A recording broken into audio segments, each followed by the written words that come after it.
अगर पूछो कहानी तो सुख की घड़ी बहुत कम होगी, दुख की, चिंता की, फियर की, इनसिक्योरिटी की ज़्यादा होगी।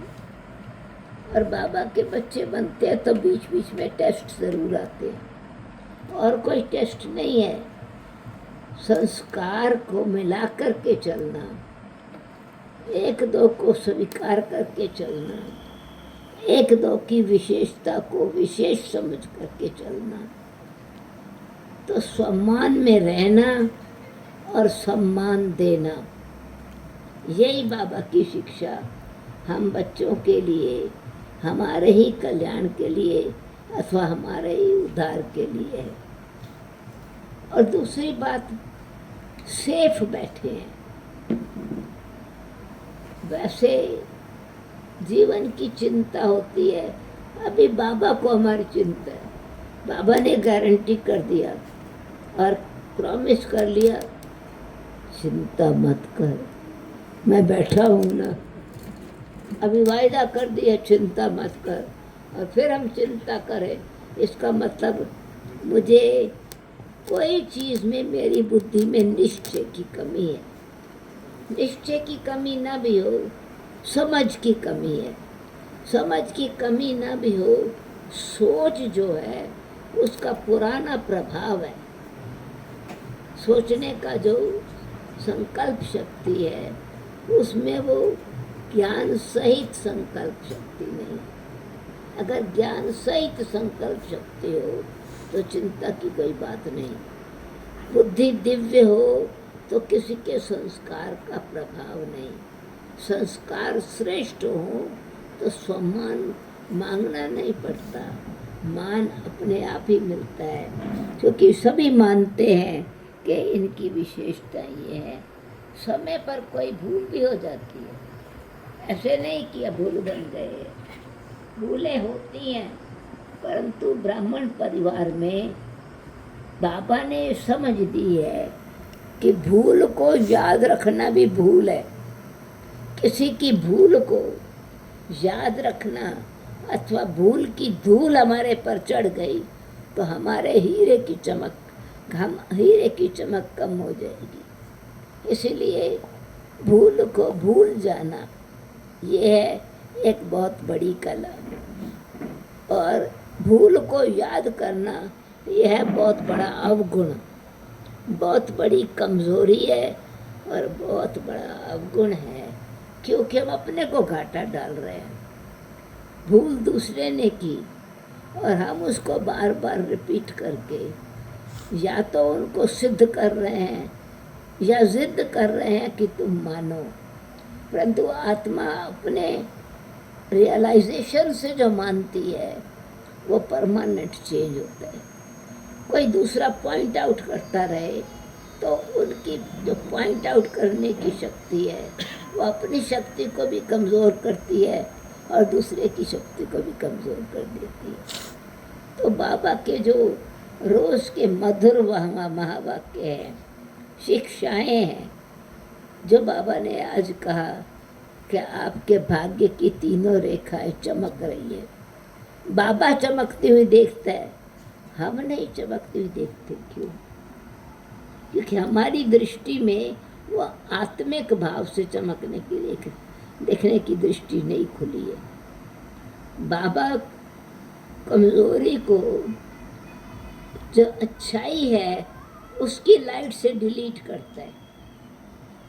अच्छाई को याद करा के कमजोरी को डिलीट कर देता है, और हम फिर कमी को देख करके उनकी अच्छाई को डिलीट करते हैं। तो पढ़ाई को उल्टा पढ़ाना, परमात्मा हमको कैसे पढ़ाते हैं, सिखाते हैं, गुणवान बनाते हैं, संपन्न बनाते हैं। तो सर्वगुण संपन्न बनने का मतलब ऐसे नहीं है 36 गुण मैंने धारण किए या 18 गुण धारण किए या 56 गुण धारण किए, नहीं। सर्व के गुणों को ग्रहण करने की शक्ति, गुण मूर्त बनना ही गुणग्राही है अथवा होली हंस बनना। गुण ग्रहण करने की शक्ति।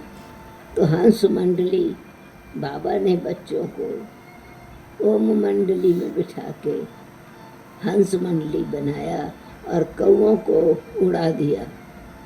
मुझे याद है 56 की मुरली, अभी तो 56, अभी तो 2023 है। 1956 जो मुरली चलती थी, उसके बाद बाबा याद प्यार देते थे और उसमें कहते थे, आसुरी कौओं वाले पंख निकाल। कौओं वाले पंख, कौआ कहाँ कहाँ कहाँ क्या क्या क्या करता है, कॉन्फ्रेंस इकट्ठी कर लेता है। तो ये कौओं वाले पंख नहीं, क्योंकि वो हमेशा के लिए दुख देने वाले हैं।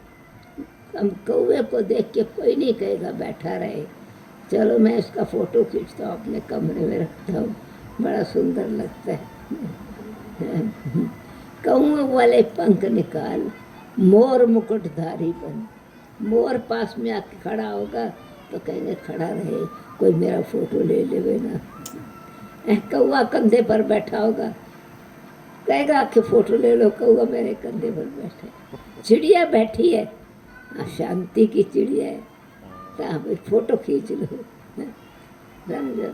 कबूतर है, अमर कथा सुनने वाला है, कहेंगे हाथ पे पकड़ के दिखाए। तो कौओं का पंख निकाल के, या कई नहीं बनो, क्यों क्या कई, किसने कई, कब कई। मंथरा और क्या कई ने मिलके क्या किया, राज को डिले कर दिया।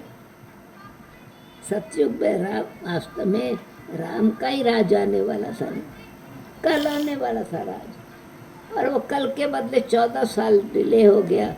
और इसी बीच में कितने विघ्न पड़े, क्यों क्या कई, किसने कई। ये कौओं की सभा होती है। और जो हो गया ड्रामा में, कुछ सीखने को मिला, साक्षी होने को मिला।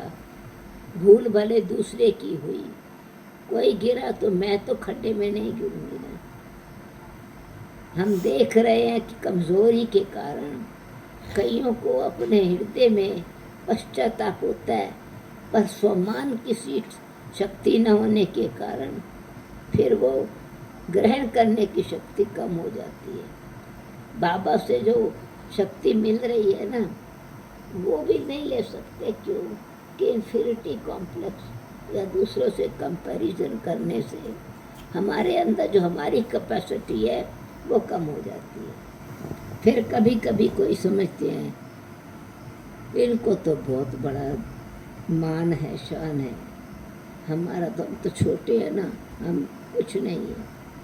पर बाबा कहते हैं नहीं, ये मशीनरी है। मशीन कितना भी बड़ी हो, इंजन बहुत बड़ा हो और उसमें एक स्क्रू ढीला होवे, इंजन काम करेगा? उसका जो प्रोडक्शन होगा ना, वो डिफेक्टेड होगा।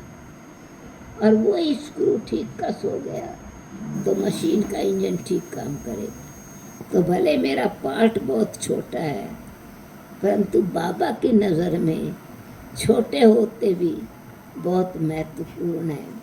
ये स्वमान अगर रहेगा तो सब मान अपने आप ही देंगे।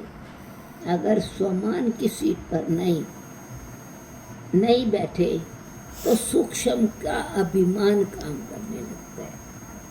स्वमान अभिमान नहीं आने देता, ईश्वरीय स्वमान, परमात्मा द्वारा दिया हुआ स्वमान अभिमान नहीं आने देगा। और अभिमान है तो अपमान ज़्यादा महसूस होगा या दूसरे को का अपमान करेंगे। इसलिए गुणग्राही बनना, मोर पंख धारण करना, तो श्री कृष्ण को मोर मुकुटधारी कहते। तो बाबा याद प्यार उनको देता था, जो आसुरी कौओं वाले पंख निकाल, दैवी मोर मुकुट धारण करने वाले बच्चों को याद प्यार। अभी तो कहेंगे good night, good morning, good night, बहुत अच्छा है।